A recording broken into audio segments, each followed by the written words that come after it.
Chers auditeurs et auditrices, bonjour. Bienvenue à la télévision Le Royaume authentique de Jésus-Christ, ou bien en anglais, c'est Authentic Christendom TV, c'est-à-dire un royaume libre de la mafia politique.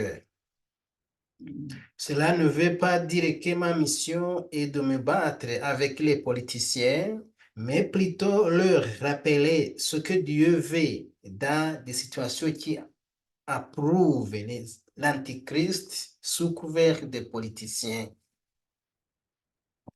Je suis docteur Symphorien Abakiriho, parlant en provenance du Texas, aujourd'hui le 15 mars 2024.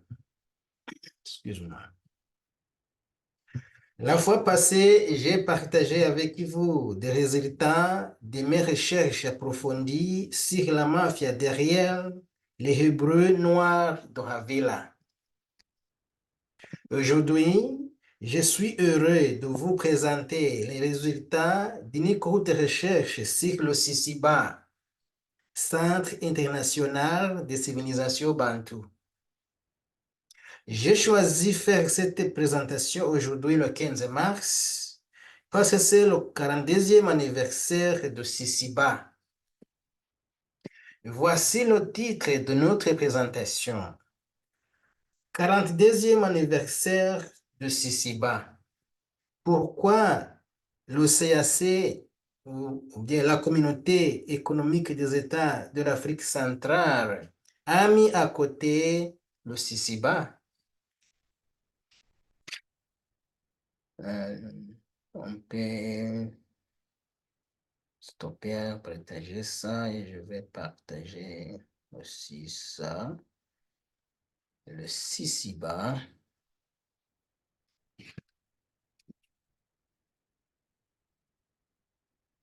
Le 19 août 2022, les représentants des 11 États d'Afrique centrale ont adopté à Yaoundé, donc au Cameroun, le principe d'une fusion de 3 organisations économiques de la région. Il s'agit donc de la fusion de la CAC, Communauté économique des États de l'Afrique centrale, CEMAC, la Communauté économique et monétaire de l'Afrique centrale, et le CPGR, la Communauté économique des pays des Grands Lacs, pour former une seule et unique organisation. Alors, je me demande pourquoi pas ajouter le CICIBA, ou bien le Centre international de civilisation bantou.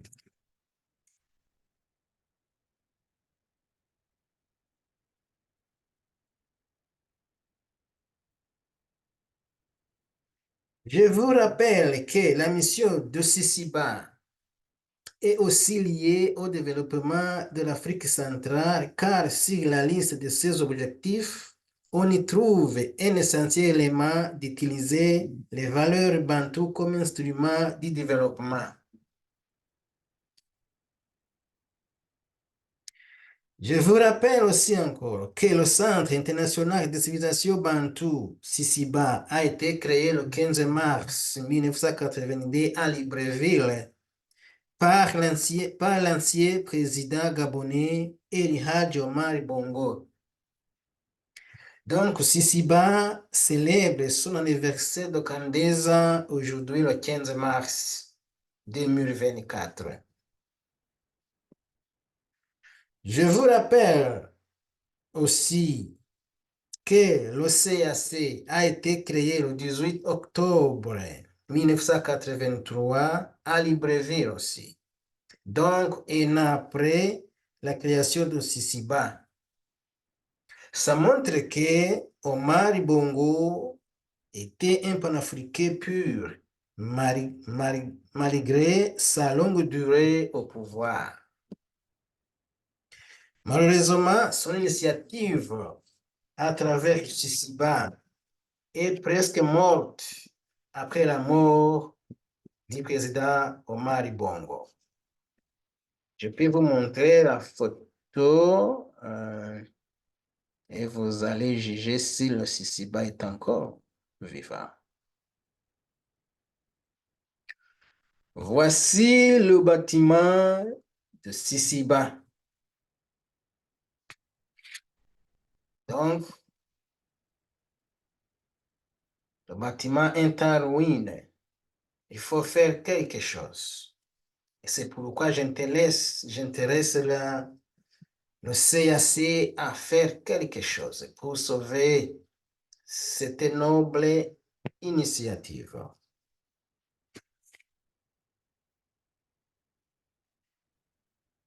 Mais quand même, son fils, donc Ali Bongo, le fils de Omar Bongo, euh, a voulu maintenir l'idée de son père.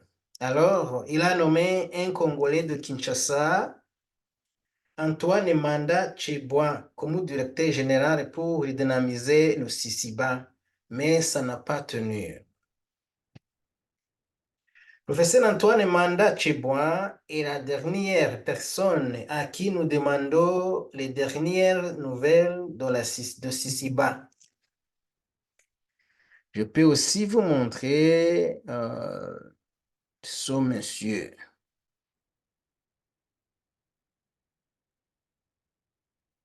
Ce monsieur est ici.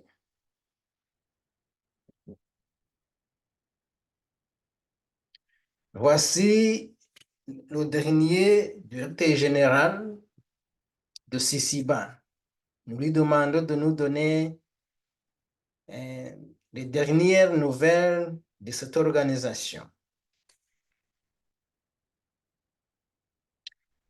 Quant à moi, je vais vous lire le discours du président El Hadj Omar Bongo pour que vous sachiez son initiative. Les panafricains authentiques ne peuvent pas laisser disparaître cette noble initiative. Je vais lire dans ce petit bouclet.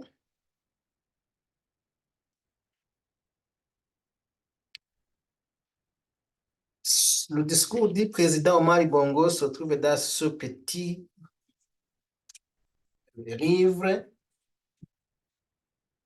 Alors, je vais lire la dernière page où se trouve son discours. La dernière page où se trouve son discours. Le discours est ici. C'est ça le livre. Je peux le trouver, je peux le trouver. C'est ça le livre. Et le discours est ici. Son discours est ici. Je vais vous lire le discours.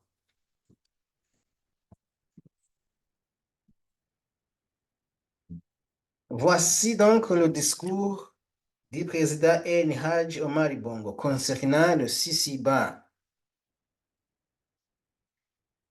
Dans le message adressé à votre première conférence en juillet 1982, j'avais eu à souligner l'importance historique de notre projet et l'ambition légitime qui devait animer ses participants.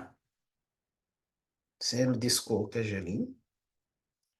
J'avais noté par ailleurs que cette première conférence était placée sous le signe d'une prise de conscience collective d'un patrimoine culturel identique, sous le signe de la défense et de la continuité d'une civilisation dont nous devons nous considérer à la fois comme les héritiers et les dignes continuateurs. Cette prise de conscience collective d'un patrimoine culturel commun devra constituer pour nous, peuples, un atout majeur en vue de l'affirmation de notre identité culturelle dans le monde. Nous ne pouvons en effet rester indifférents à ce qui se passe autour de nous. À demeurer de simples observateurs, Nous ne serions jamais que des témoins passifs dans l'histoire, de notre histoire, que l'on voudrait écrire sans nous. Il faut donc nous mobiliser. Il faut donc nous mobiliser tous ensemble pour faire l'histoire de l'Afrique au lieu de la subir. Ça, c'est le président Omar Bongo. Peu de sociétés ont été soumises autant que les sociétés bantoues à des défis aussi nombreux et sur une durée aussi longue. Interférences, agressions culturelles, désarticulation de nos économies, dévalorisation des systèmes de valeurs sous le choc colonial, tentative de dépersonnalisation et même, dans les cas limites, négation des droits et l'existence sur sa propre terre, entre parenthèses, apartheid et Bantoustans. Face à ces défis renouvelés, les peuples bantous ont réussi à préserver leur être sous toutes ses formes et surtout à créer de nouveaux par une habile synthèse entre soi-même et autrui dans des domaines aussi variés et aussi essentiels que la religion, la musique et l'art. Aussi, s'il est légitime d'exalter ce que nous avons été et ce que nous sommes, il ne faut pas s'arrêter à ce stade. À la paresse et aux douleurs, à la paresse et aux douleurs de la nostalgie, il faut substituer l'optimisme de la volonté et de la création. C'est fort de cette conviction qui m'est apparue la nécessité de la création d'ici-bas, appelée à devenir le carrefour culturel privilégié de l'Afrique sous-saharienne et grâce auquel nous disposons d'un outil exceptionnel de nature à diminuer les barrières linguistiques héritées du découpage colonial et à surmonter les obstacles surgissant du fait de la diversité de nos régimes politiques. L'orientation essentiellement scientifique des travaux d'Issisiba doit permettre par ailleurs de développer les recherches fondamentales et appliquées dans tous les domaines, qu'il s'agisse des langues, de l'histoire, des sciences humaines, de la pharmacologie et de la médecine traditionnelle. Nous devons ainsi prendre conscience, quelques décennies après nos indépendances, que le développement culturel est fondamental, qu'il doit devenir le moteur et le garant du développement économique, social et politique. Assurément, la coopération économique est importante ainsi que l'émergence d'un grand marché unifié. Mais ce qui importe, c'est de savoir éviter les complexités techniques et les rivalités d'intérêts. Pour ce faire, il faut s'attacher à ce qui peut rapprocher nos peuples, qui par leur nature sont avides de paix et de fraternité. Ce qui donnera à nos peuples leur identité et leur cohésion ne peut être recherché que dans les valeurs révélées de nos civilisations et de notre histoire commune. C'est le discours du président El Hadj Omar Bongo. Le discours continue. C'est en fait en brisant l'histoire, les traditions et l'unité des peuples africains que le pouvoir colonial s'est imposé. C'est donc l'histoire, les traditions et l'unité des peuples qu'il faut rétablir pour redevenir nous-mêmes. Mais nous devons être vigilants car le pouvoir économique étranger nous guette et, sous prétexte de crise mondiale inévitable, il sait nous faire payer chèrement notre indépendance politique. C'est pourquoi je considère comme une nécessité vitale pour nos peuples de se rapprocher, de se souder pour faire face aux menaces d'où qu'elles viennent. Comment y parvenir, me direz-vous? Comment y parvenir, me direz-vous? Eh bien, justement, en prenant conscience de notre identité culturelle,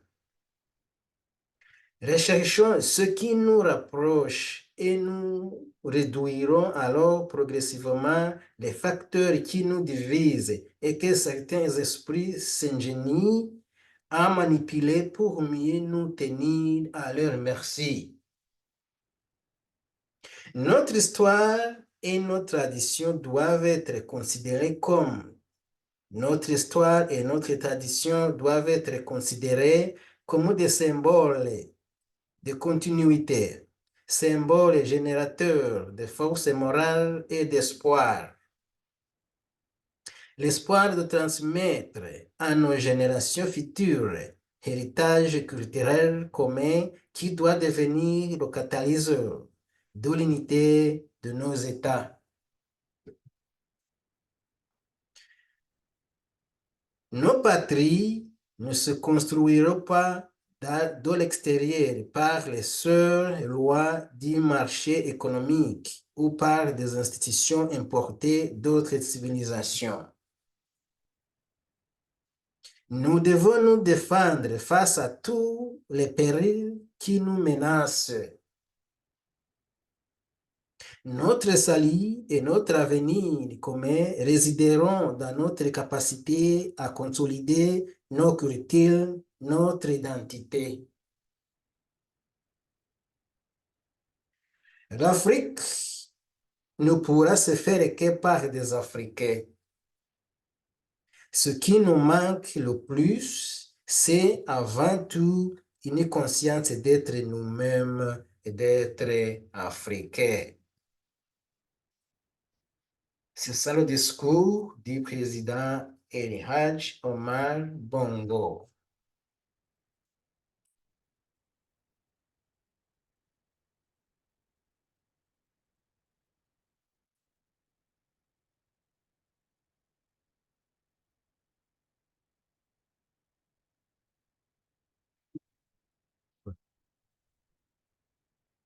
Alors, chers auditeurs, auditrices, qu'en pensez-vous avec ce discours?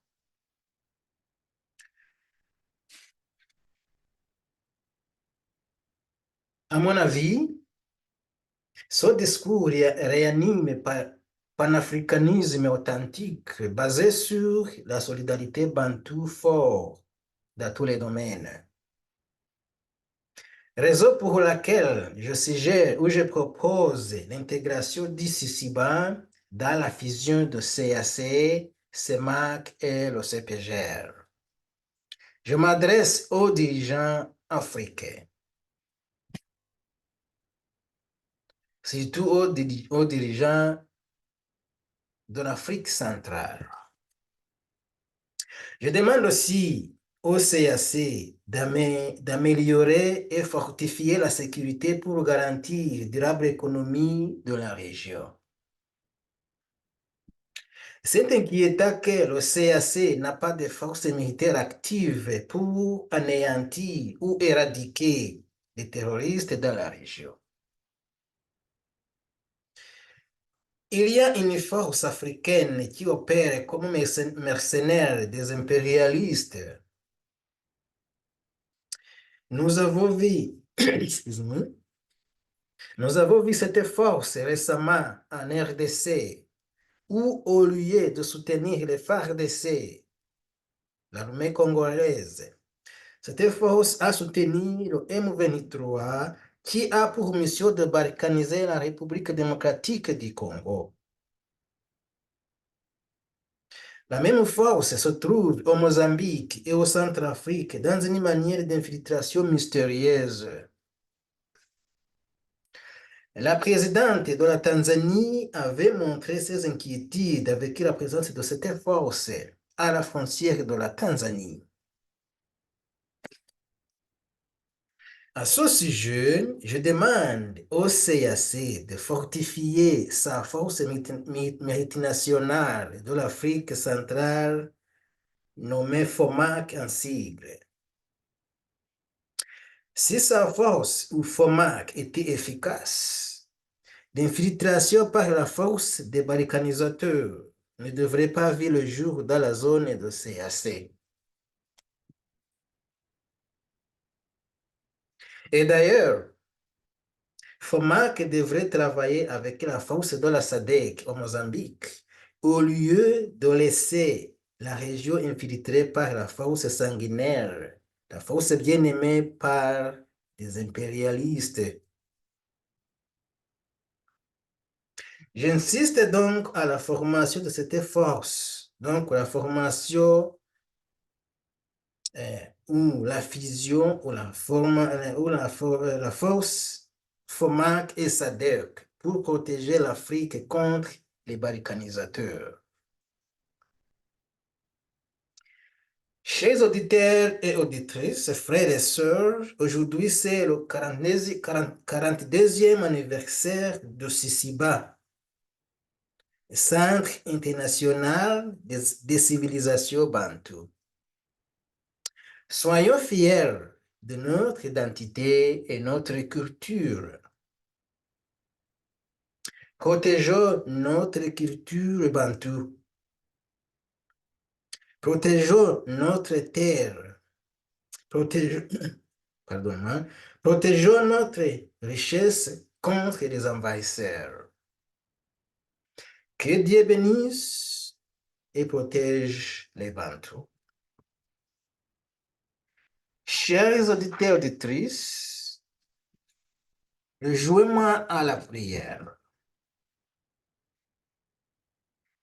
Cher Dieu de toutes les créatures, l'histoire nous indique que l'Afrique est le berceau de l'humanité et que le jardin d'Éden se trouvait dans le pays des Grands Lacs d'Afrique.